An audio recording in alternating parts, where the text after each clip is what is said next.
Principal argument जो complex number का part है उसके बारे में आज हम लोग जानेंगे। तो प्रिंसिपल आर्गुमेंट क्या है? एक एंगल है। तो वैसा एंगल, वैसा थीटा जो -180 डिग्री से बड़ा हो और +180 डिग्री से छोटा और बराबर हो, इसके बीच में जो एंगल रहेगा उसको प्रिंसिपल आर्गुमेंट कहेंगे। अगर आपसे ये कह दे कि यहाँ पे -90 डिग्री, -120 डिग्री, -135 डिग्री,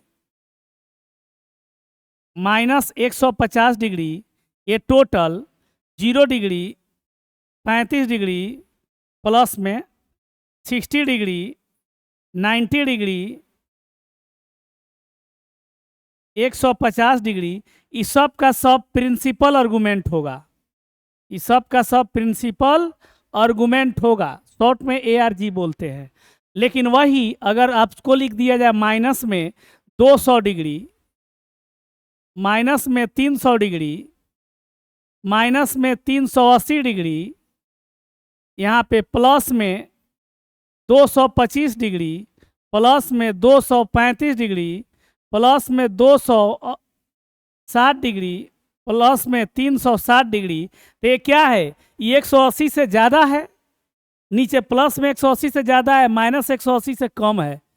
तो ये इसके बीच में नहीं है, तो इसको बोलेंगे प्रिंसिपल आर्गुमेंट नहीं बोलेंगे, नॉट प्रिंसिपल आर्गुमेंट। ये आपका प्रिंसिपल आर्गुमेंट नहीं है, और ये आपका प्रिंसिपल आर्गुमेंट है चूंकि इसके अंदर का चीज़ है। तो आर्गुमेंट और प्रिंसिपल आर्गुमेंट में यही अंतर होता है। तो कोई भी आपको निकालना हो, जैसे इसके लिए क्या होता है,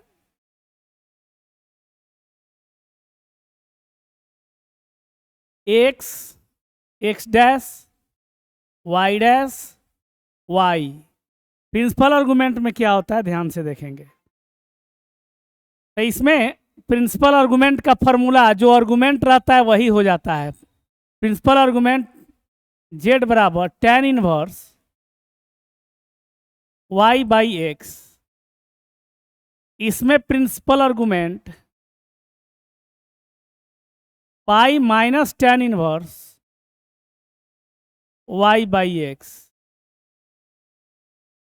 और इसमें प्रिंसिपल आर्गुमेंट ये लिखते हैं tan inverse y/x minus pi. और इसमें प्रिंसिपल आर्गुमेंट, सभी कोडांट का अलग अलग प्रिंसिपल आर्गुमेंट होता है, -tan इनवर्स y/x। तो प्रिंसिपल आर्गुमेंट निकालने का 4 फार्मूला है, जिस कोडांट में जाएगा उस कोडांट का फार्मूला लगाएंगे। जैसे हम क्वेश्चन एक देखते हैं प्रिंसिपल आर्गुमेंट कैसे बनाते हैं। क्वेश्चन है z बराबर -1 माइनस आयोटा। तो x बराबर आपका -1 है और i के बगल में 1 छुपा है, तो y बराबर -1। माइनस माइनस ये थर्ड क्वाड्रेंट में चला जाएगा, माइनस माइनस तीसरे क्वाड्रेंट में चला जाएगा।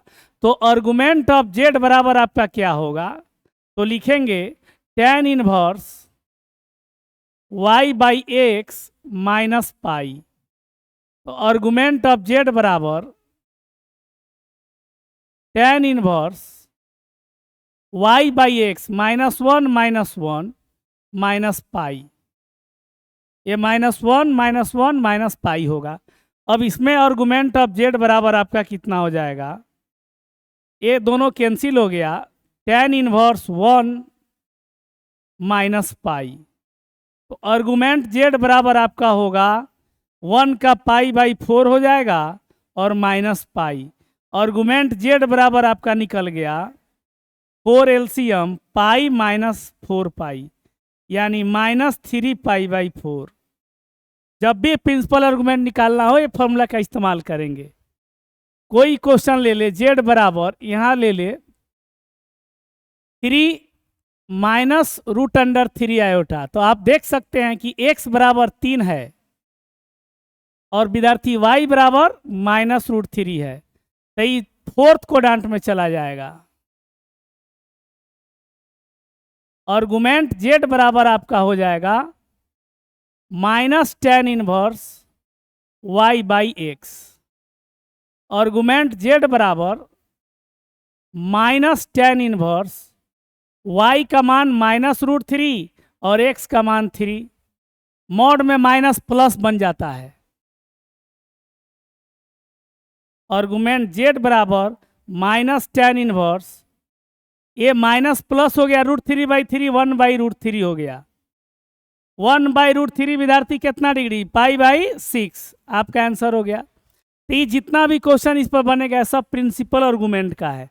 तो प्रिंसिपल आर्गुमेंट निकालने का 4 फार्मूला है, जिस क्वाड्रेंट में जाएगा उसका फार्मूला हम लोग लगा के बनाते हैं, इसमें कहीं से कोई दिक्कत नहीं है।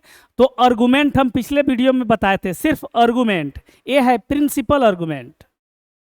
तो आर्गुमेंट और प्रिंसिपल आर्गुमेंट में क्या अंतर है, कुछ ज़्यादा अंतर नहीं है। इसमें क्या है, ध्यान से देखिए, प्रिंसिपल आर्गुमेंट ये दोनों क्वाड्रेंट में और आर्गुमेंट सेम रहता है, लेकिन तीसरा चौथा क्वाड्रेंट में आर्गुमेंट और प्रिंसिपल आर्गुमेंट चेंज कर जाता है। तो ये आप लोग पिछले क्लास का वीडियो देखेंगे तो आपको समझ में आ जाएगा कि आर्गुमेंट और प्रिंसिपल आर्गुमेंट में क्या अंतर है।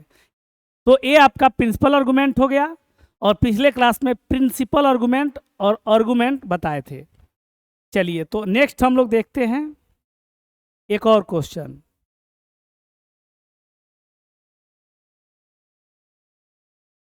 जैसे z बराबर ले लिए 5 + 5 आयोटा, तो x बराबर 5 और y बराबर 5, 5 5, तो फर्स्ट क्वाड्रेंट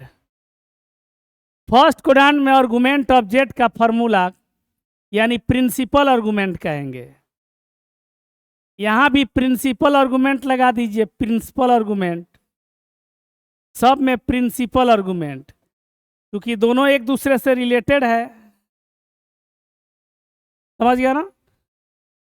अब आइए, तो प्रिंसिपल आर्गुमेंट बराबर क्या होगा, tan इनवर्स फर्स्ट क्वाड्रेंट में y/x। Principal argument of z बराबर tan inverse 5/5। Principal argument of z बराबर tan इनवर्स 1, जो कि आंसर π/4 होता है। हो गया। तो इसमें हम लोग सीख लिए प्रिंसिपल आर्गुमेंट। अगले वीडियो में हम लोग जानते हैं अगला टॉपिक। तब तक के लिए धन्यवाद।